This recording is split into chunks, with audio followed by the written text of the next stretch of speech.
May 15, 2025 sa Barangay San Vicente, Bulacan, 4 na mag-iina ang nasawi dahil sa isang sunog. Lalong naging trending ang insidenteng ito nang mapag-alaman na ang sunog ay hindi pala resulta ng isang aksidente at sadyang mismong ina ng pamilya ang may kagagawa na tumapos sa kanyang buhay at ng kanyang mga anak.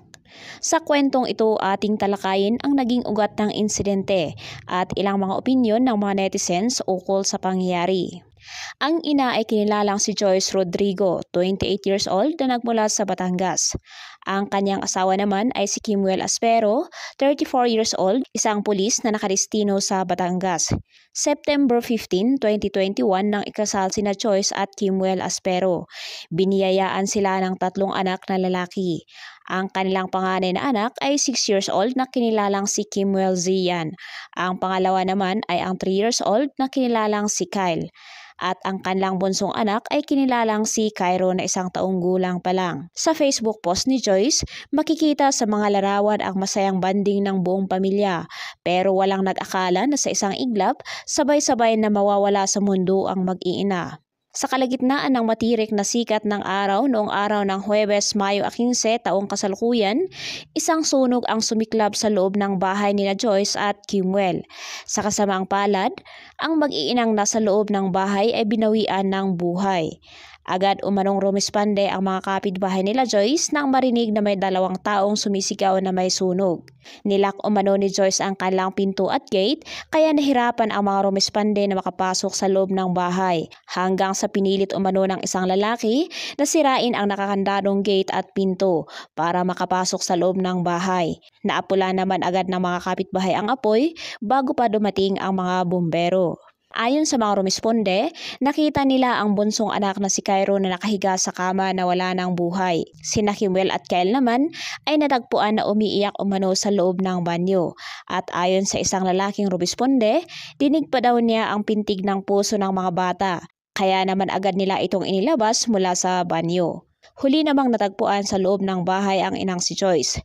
At bago pa umano ang pangyayari, ay nakita pa ng kapitbahay si Joyce na lumabas sa kanilang bahay.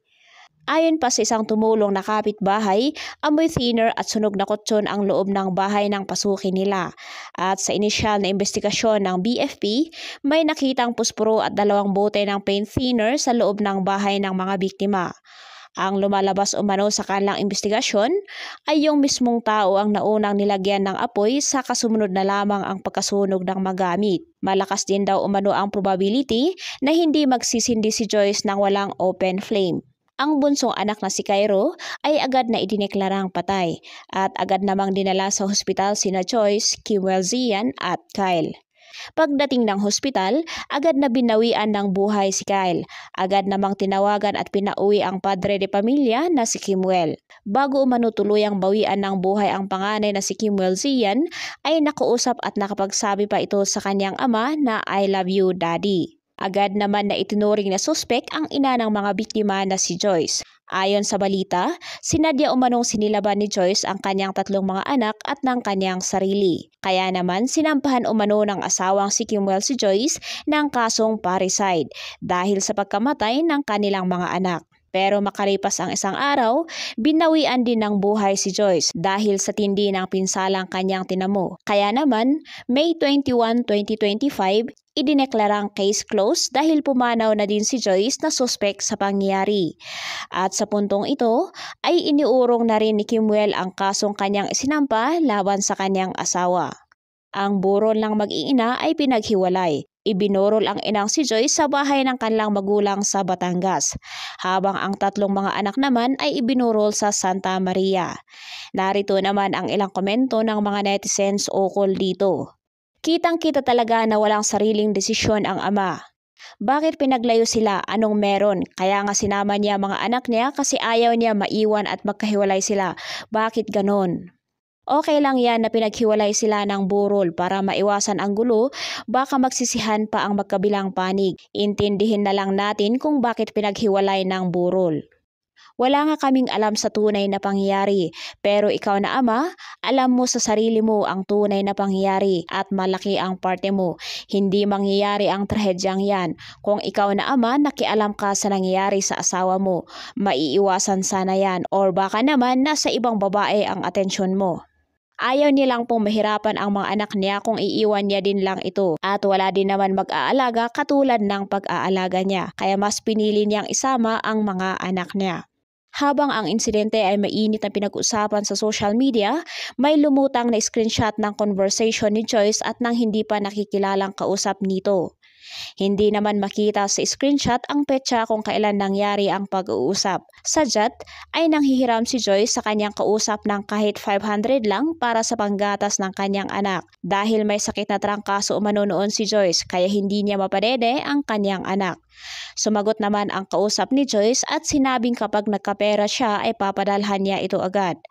Chat pa ni Joyce, nabinat umano siya kaya pabalik-balik ang kanyang trangkaso. Gusto nga raw sana ni Joyce na magpa-check up, subalit wala umano siyang pera. Hindi naman raw makahingi si Joyce kay Kimwell ng pera dahil sila umano ay nag-away. Nangako naman ang kausap ni Joyce na magpapadala siya ng pera kung meron.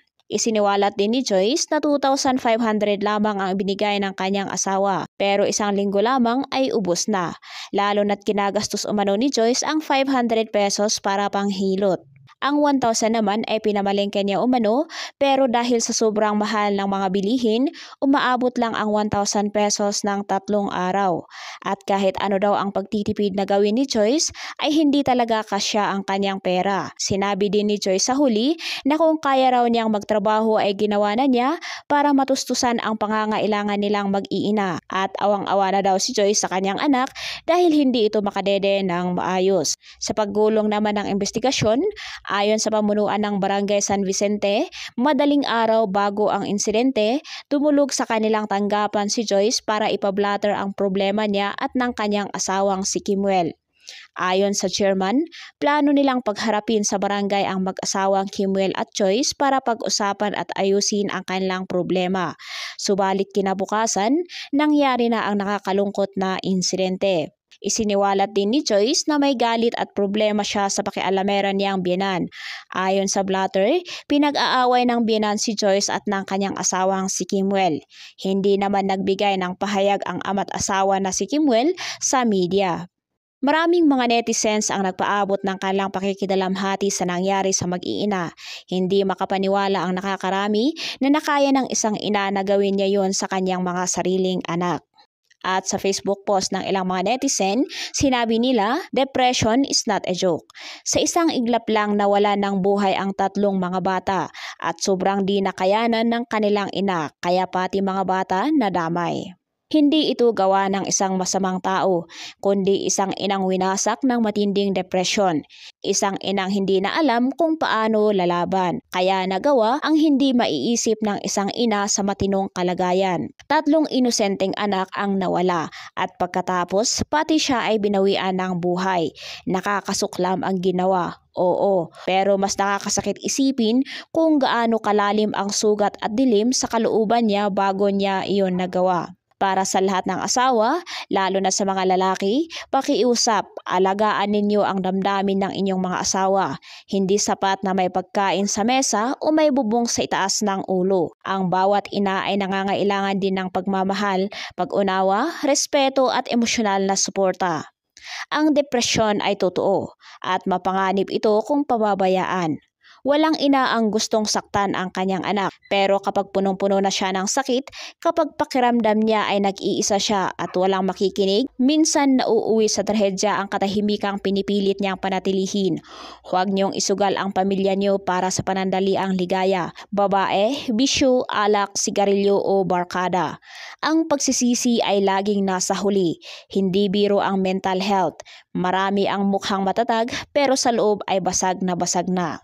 Naging trending din sa social media ang video na nilabas ni Kimwell kaugnay sa pagkawala ng kanyang mag-iina. Umiiyak si Kimwell habang tinatanong ang Diyos na bakit kailangan ang kanyang anak pa ang magbayad at sana siya na lang umano ang kinuha. Narito naman ang komento ng mga netizens ukol sa videong ito. Walang kwenta, kahit sino di maaantig dyan, huwag mo na idamay ang Diyos pre. Di mo kailangan mag-video ng umiiyak. Kung nagsisisi ka, pulis ka pa man din, heist, para saan ang video mo? Mandadamay ka pa kung bakit ikaw. Kung masaya asawa mo sa'yo, di yun magpapakapatay. Sayang lang mga luha mo, huwag nang magpanggap ng masakit kasi kung naging mabuti ka sa kanila, di iisipin ng asawa mo na gawin yan. Aral yan sa mga taong di makontento sa isang asawa lang. Nasa huli ang pagsisisi, now magsisisi ka na sa ginawa mo.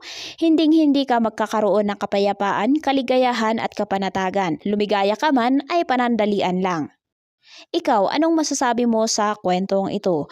Please feel free to comment down below. Maraming salamat po sa panonood at sa walang sawang suporta nyo sa aking channel.